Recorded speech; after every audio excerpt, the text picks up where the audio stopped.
Žalgirdo mechanizuotojo pėstininkų bataliono karį eilinį, kaip girdėjau, granatsvaidininką Martyną Papšį.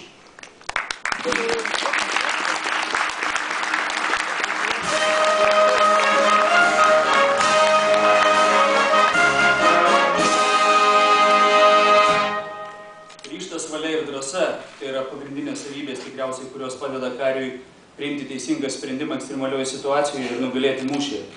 Ir Martynas turi visą šitą savybės, nes ekstremalioje situacijoje sugebėjo atlikti savo pareigą, tuo pačiu demonstruodamas gebėjimą ryžtą ir reprezentuodamas tuo pačiu ir kariuomenę. Tikiuosi, kad Martynas tikriausiai bus mums pavyzdys, kaip mes turėtum pasielgti panašiose situacijose ir didžiuojasi suteikta man garbė teikti tau šį garbingą apdovanojimą ir sėkmės dėkoju už tarnybą, Martynai.